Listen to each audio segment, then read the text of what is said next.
YouTube channel থেকে সবাইকে শুভেচ্ছা অভিনন্দন। আজকে চলে আসলাম আমাদের চিচিঙ্গা জমিতে। আজকে আপনাদেরকে নিয়ে আমাদের এই চিচিঙ্গা জমিটা ঘুরে দেখব। প্রিয় বন্ধুরা, আপনারা সবাই জানেন চিচিঙ্গা হচ্ছে একটি লতানো উদ্ভিজ ফল। চিচিঙ্গা মূলত দক্ষিণ এবং দক্ষিণ পূর্ব এশিয়ায় চাষ করা হয়। এটি একটি গ্রীষ্মকালীন সবজি।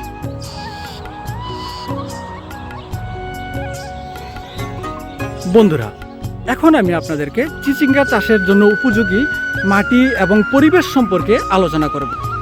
চিচিঙ্গা চাষের জন্য দোআঁশ এবং বেলে দোআঁশ মাটি সবচেয়ে উপকারী।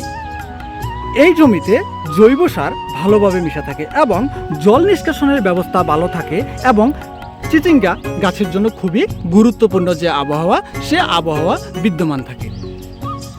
দোআঁশ বা বেলে দোআঁশ মাটিতে জৈব পদার্থের পরিমাণ খুবই ভালো থাকে, যার ফলে পানি নিষ্কাশন ব্যবস্থা ভালো হওয়ার কারণে এই ফসলটি ভালো জন্মে। চিচিঙ্গা চাষের জন্য জৈব উপাদানযুক্ত মাটির খুব প্রয়োজন, যাতে গাছ প্রয়োজনীয় পুষ্টি উপাদান পেয়ে থাকে। পিএইচ মাত্রার মান ভালো থাকা প্রয়োজন হয়। পিএইচ লেভেল 7 থেকে 6-এর মধ্যে থাকতে হয়।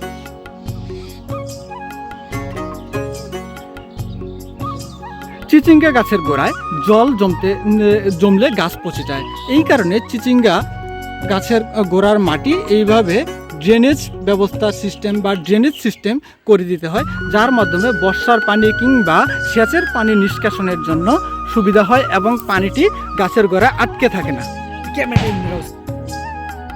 সঠিক নিয়মে চিচিঙ্গা চাষ করতে পারলে বাম্পার ফসল হওয়ার সম্ভাবনা বা বাম্পার ফলন হওয়ার সম্ভাবনা থাকে, যার মাধ্যমে কৃষক এবং কৃষি উদ্যোক্তা সঠিক লাভের মুখ দেখতে পারে এবং সঠিকভাবে লাভবান হতে। যদিও চিচিঙ্গা ফসলটি সবাই খেতে পছন্দ করে না বা চিচিঙ্গা সবজিটি সবাই খেতে না পছন্দ করলেও এটির মধ্যে থাকে প্রচুর পরিমাণে পুষ্টিগুণ, যা আমাদের শরীরের বিভিন্ন ভিটামিনের চাহিদা নির্ভর করে। যেমন ভিটামিন এ, বি এবং সি রয়েছে এবং ভিটামিনগুলো শরীরের বিভিন্ন কার্যক্রমে গুরুত্বপূর্ণ ভূমিকা রাখে, যার ফলে চিচিঙ্গা আমাদের সকলেরই খাদ্য হিসেবে গ্রহণ করা অত্যাবশ্যকীয় প্রয়োজন। চিচিঙ্গাতে রয়েছে ক্যালসিয়াম, আয়রন, পটাশিয়াম এবং ম্যাগনেসিয়াম এর মতো প্রয়োজনীয় খনিজ পদার্থ। এই খনিজ পদার্থগুলো হাড়ের স্বাস্থ্য, রক্তচাপ নিয়ন্ত্রণ এবং স্নায়ু কার্যকারিতার জন্য খুবই গুরুত্বপূর্ণ। বন্ধুরা, চিচিঙ্গা ফসলটি বর্তমানে মানুষের যেই সকল রোগগুলোতে আক্রান্ত, এই সকল রোগগুলা নিয়ন্ত্রণেও কার্যকর ভূমিকা পালন করে। যেমন ডায়াবেটিস নিয়ন্ত্রণ, কোলেস্টেরল নিয়ন্ত্রণ, রোগ প্রতিরোধ ক্ষমতা বৃদ্ধি করা, হৃদরোগের ঝুঁকি কমানো, চোখের স্বাস্থ্যের জন্য উপকারী এবং ত্বকের জন্য উপকারী একটি সবজির নাম হচ্ছে চিচিঙ্গা। মুহূর্তে আমরা চিচিঙ্গা ক্ষেতটি জমিটি ঘুরে ঘুরে দেখব এবং আপনাদেরকে দেখানোর চেষ্টা করব। আপনারা দেখতেই থাকুন কি সুন্দর বাম্পার ফলন ঘটেছে চিচিঙ্গা জমিতে। বন্ধুরা, আমাদের চিচিঙ্গা জমিটি সম্পূর্ণ জৈব নিয়ন্ত্রিত একটি ফসল হিসেবে কীটনাশকবিহীন এবং কীটনাশকের কোনো রকমের ব্যবহার ছাড়াই তৈরি করা হয়েছে। দেখুন, আমাদের জমিতে রয়েছে এরকম জৈব পোকানাশক প্লেট, যার মাধ্যমে পোকামাকড় আটকে গিয়ে পোকামাকড়গুলো আটকে থাকে এবং যে পোকামাকড়গুলো ফসলকে ক্ষতি করতে পারে, ক্ষতি সাধন করতে পারে, ওই ধরনের পোকামাকড়গুলো ফসলে আটকে যায় এবং আমাদের ফসলটি পোকামাকড়ের আক্রমণ থেকে রক্ষা পেতে পারে।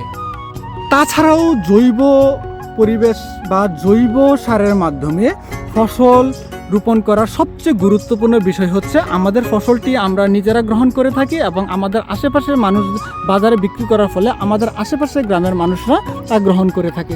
তো যেই খাবারটা আমাদের নিজেরা গ্রহণ করি এবং আশেপাশে মানুষরা গ্রহণ করে এবং আমরা মানুষ হিসেবে আমরা রাসায়নিক সারের প্রতি যে আমাদের যে আগ্রহটা জন্মেছে, সে আগ্রহটা থেকে রক্ষা পাওয়ার